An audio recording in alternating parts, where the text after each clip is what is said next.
So for the sake of this video, we'll call this dude Marc Moron, because that's what this dude is. Because he apparently is a comedian who is once again, just like all these other people, these comedians, coming out and trying to gatekeep comedy. So either all jokes are okay or no jokes are okay, because you can't gatekeep comedy. So this seems like, oh, well, you can tell jokes about white people. You can tell jokes about MAGA and Donald Trump and Christians and this and that. But if you're someone like Dave Chappelle and you tell a trans joke, oh no, this dude is suddenly literally Hitler. This is a problem with gatekeeping jokes.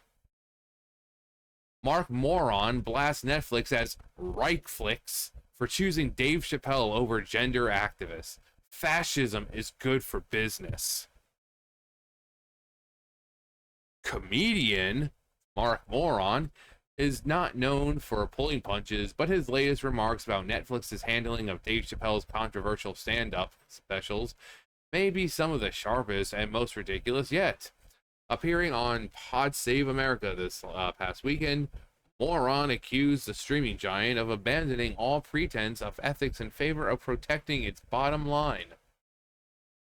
Or maybe they're actually smart enough to some extent to see that Dave Chappelle and his jokes are just that. They're jokes.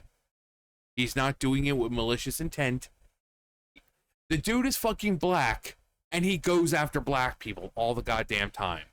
But oh no, he makes a trans joke, and oh god, this dude hurt my fucking fake vagina. Dude, stop being a whiny little fucking cunt. Seriously. You're supposed to be a comedian.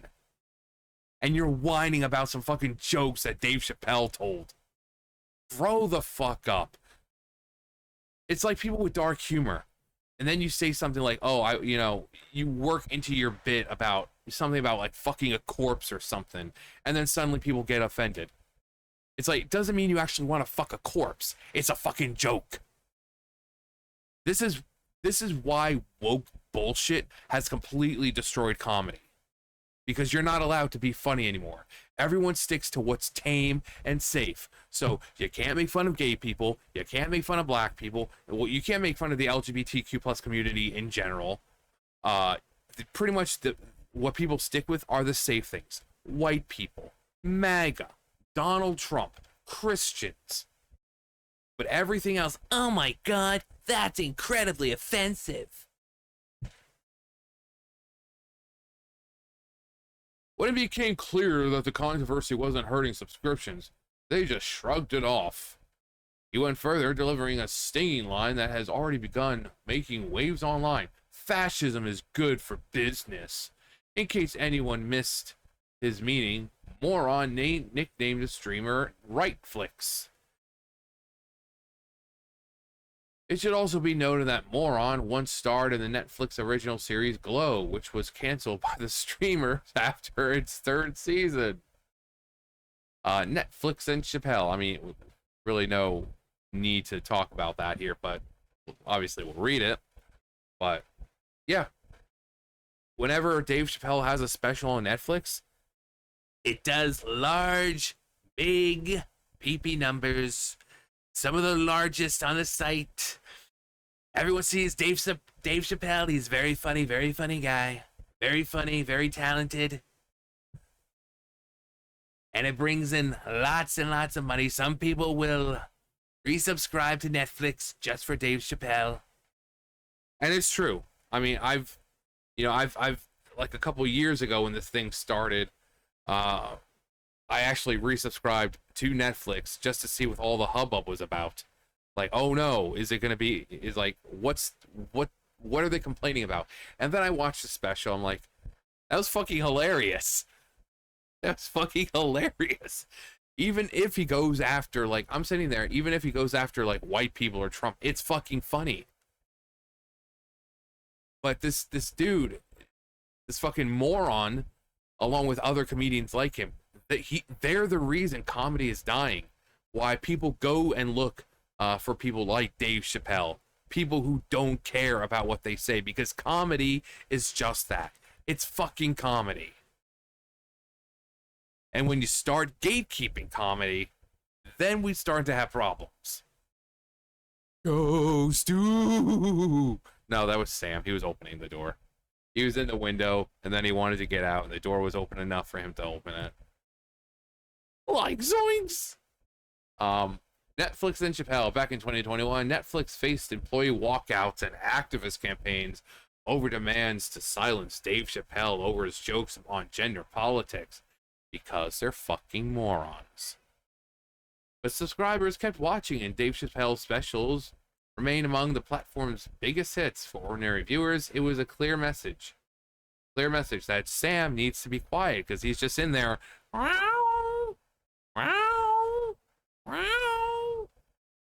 The public wasn't buying the outrage. You know what they were buying? Subscriptions to Netflix so they can watch Dave Chappelle. Moron solution: attack Netflix for choosing its customer over the cultural gatekeepers he represents. He may want to ask Bud Light or Jaguar how that worked out for them. His Reichflix insult is less about principle and more about resentment that unfiltered comedy still connects with audiences despite elite disapproval. Yeah, how can you call yourself a fucking comedian and then be outraged or offended by fucking certain jokes? You have no right calling yourself a fucking comedian after that. If you hear like a freaking trans joke or something, you're like, oh my god, that hurt my fake fucking vagina. But you continuously go with the, Donald Trump. You have no right to speak about comedy. Maron in the crosshairs. Moron didn't stop there. He turned to his fire on Bill Maher, calling his HBO veteran desperate and claiming he shifts tone just to stay relevant. No, as crazy as Bill Maher is sometimes, he does still have a modicum of common sense left. So I've seen him attack, say, someone like Donald Trump, but then like his next thing is like, well, Donald Trump said this, and I don't know what everyone's pissing their pants about.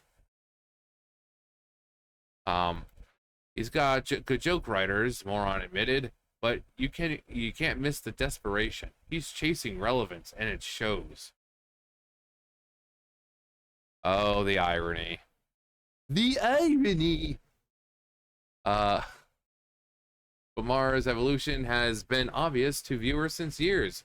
Once a darling of the cultural left, Maher has increasingly taken aim at virtue saying, yeah, again, this dude still has a small bit of common sense. It's like with the thing that people are attacking Snoop for now. Snoop is just like them. He's a freaking crazed lefty, and he takes his kid to a movie where they're pushing some gay stuff, and he's like, I don't want my kid to be watching this. And then everyone's like, oh my god, he's homophobic. No, he's just tired of the shit being pushed into fucking movies that are for kids. It's common fucking sense. It's not about phobia. Phobia is the irrational fear of something. No one is afraid of gay people. No one is afraid of trans people. No one is afraid of immigrants. People are just tired of the shit being constantly pushed out, trying to, hype it up while constantly degrading certain other groups. You have a black dude who, like Dave Chappelle, again, he goes after everyone. He goes after black people constantly. And it's funny. He goes after blacks. He goes after whites. He goes after Hispanics. He goes after the LGBTQ plus community. He goes after everyone. Unlike fucking like with like Seth MacFarlane and even South Park now seems to be going down that route. He's E for everyone. He doesn't care. And Maher used to be like that, or he fluctuates. Like I said, he says some stupid shit, but then the very next day he says like, oh, well, I actually agree. I agree with him. So, if only he could keep that part. He mocked cancel culture, railed against Hollywood's ideological grandstanding, and even sat down with Donald Trump for a White House dinner, proof of his willingness to needle both sides. And then this is the part that people really didn't like. When he went to dinner with Trump, he reported back like the next day, and he was like, "It was actually really nice. He's a nice guy." And everyone's like, "Oh my God, how dare you humanize him? He's a monster. The man is literally Hitler." And it's like, Bill Maher is like, "No, I was there. I was talking to him. I was a person who hated Trump just as much as the next guy. I sat down with him. He's a pretty cool guy." So, and I think that's one reason why we see, especially him, moving so much more over to not really the right, but he's definitely more center now.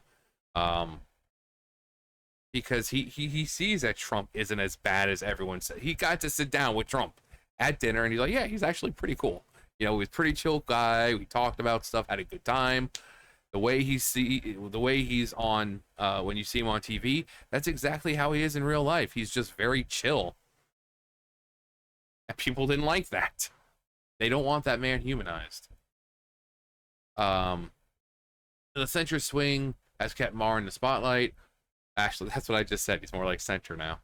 Earning him new fans while angering former allies like Maron.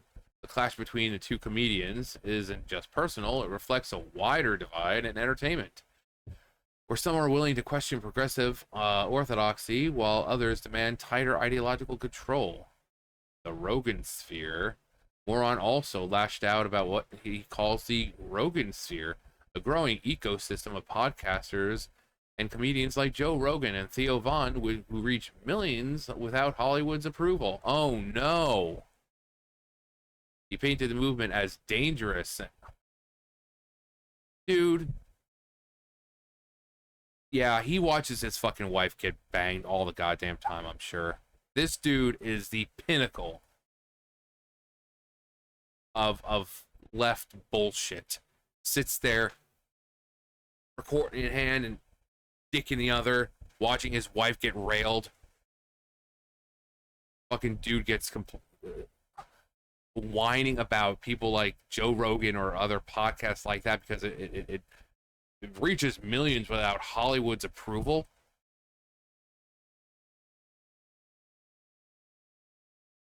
He painted the movement as dangerous and commerce first. But this is really sour grapes. I like sour grapes. They're pretty good. I mean, sweet grapes are better. You know, the like the purple ones, the reddish ones. But, you know, the green ones do have a little more of a sour to them. They're still good. I mean, I eat the hell out of some grapes. I'm serious. You get one of those big bag of grapes. Most of them will be gone within a couple of minutes. I am a fucking grape fiend. I love them. Of course, until a few minutes later where it's like, okay, I gotta piss out of my ass now. Rogan dominates the charts. Chappelle sells out arenas, and Netflix rakes in subscribers. The success of those he's railing on is undeniable. He's just mad. He's just got sand in his fake vagina. He's mad that his fucking show was canceled after 3 seasons. Conclusion: Moron's attack on Netflix and Chappelle reveals the deep divide over the role corporations should play in comedy. You shouldn't gatekeep comedy. Simple as that. Either all jokes are fine or they're all not fine. You can't pick and choose and say, "Oh, well, you can tell that joke, but no, you can't tell that because that one's offensive." Because guess what? You're telling jokes about, they try to stay safe about telling jokes. Oh, well, we'll make fun of Christians. Well, that's offensive. So, like, you're making fun of people's religions, right? So, making fun of, oh, I don't know, a certain Middle Eastern religion, that's offensive. Telling jokes about Jews are offensive, but telling jokes about Christians is perfectly fine. Do you see the problem in that? It's either all fine or it's all not fine. You can't pick and choose what jokes are safe and what jokes aren't. Comedy is comedy, and no matter how dark it is, as long as it's not being used as a sort of malicious attacks, it's just comedy. It's meant to make people laugh. It's meant to make people feel uncomfortable sometimes. But it's just comedy. Um, to Moron, Netflix's decision to not bend to activist outrage was proof of moral failure. To millions of viewers, it was a sign that audiences, not pressure groups, decide what succeeds. His Reichflix label and claim that fascism is good for business grabbed headlines, but they also underscored how far apart comedians now stand on questions of free speech and profit. While Maher has shifted towards centrist critiques of progressive orthodoxy and Chappelle continues to draw massive audiences, Moron has planted himself firmly on the opposite side, demanding that platforms take his stand his way. Can I help you, Sam? Come on. Mwah. Hello. Hello. What, Sam? Can I help you? Can I finish? Can I finish? Mwah. Yeah. What? I know. You're a very good boy. Whether that resonates with audiences or not remains to be seen. What is clear is Netflix's bet on Chappelle proved controversy does not always kill business. And in the entertainment world, that lesson may echo louder than any comedian's outrage. Indeed, it does, because again, it's comedy. If the guy goes out and makes fun of black people, and everyone's, oh, har, har, har, that's hilarious. But then he turns around and says, he makes a trans joke. And then everyone says, oh, you can't say that. Why? They're jokes. Is he going after them maliciously? No. No. Can I help you? What? Go. He's getting old. He's getting so light now. He used to be so heavy. Either he's getting lighter or I'm getting stronger. And I seriously doubt I'm getting stronger. I'm getting old. But this dude's a fucking moron. He really is.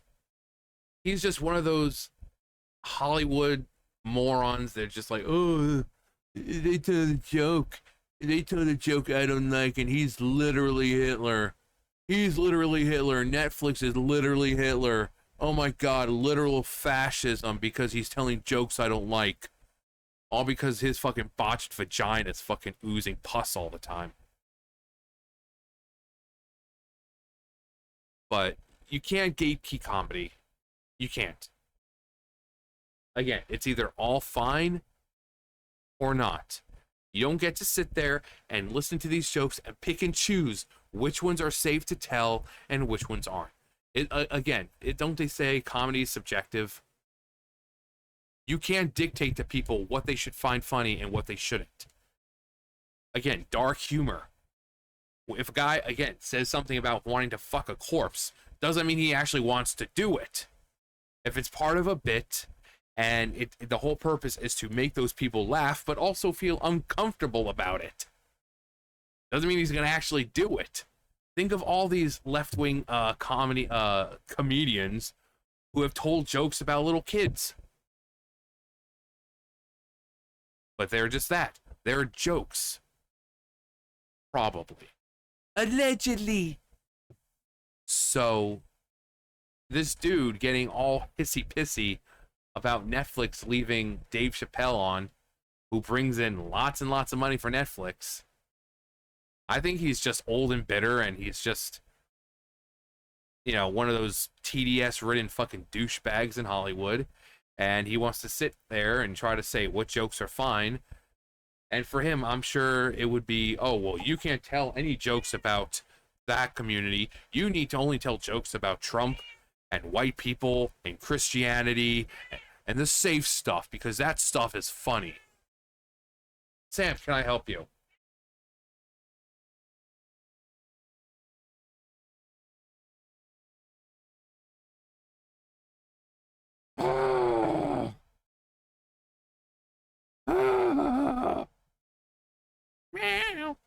But anyway, this is why woke has killed comedy. And we have very few bastions of light left in the comedy world, like Dave Chappelle, because unlike all these other fucking comedians, Dave Chappelle doesn't give a shit. If you're white, he goes after you. If you're black, Hispanic, gay, straight, lesbian, Jewish, Christian, Muslim, it doesn't matter. He goes after you. But I wouldn't be surprised within the next couple of years if comedy is just completely dead. And then all the jokes you hear really are nothing but fucking like, oh, so Donald Trump, MAGA, white Christians, straight white males, and everyone's like, funny. Anyway, that's gonna do it for me. You guys know the drill. I'll see you guys later.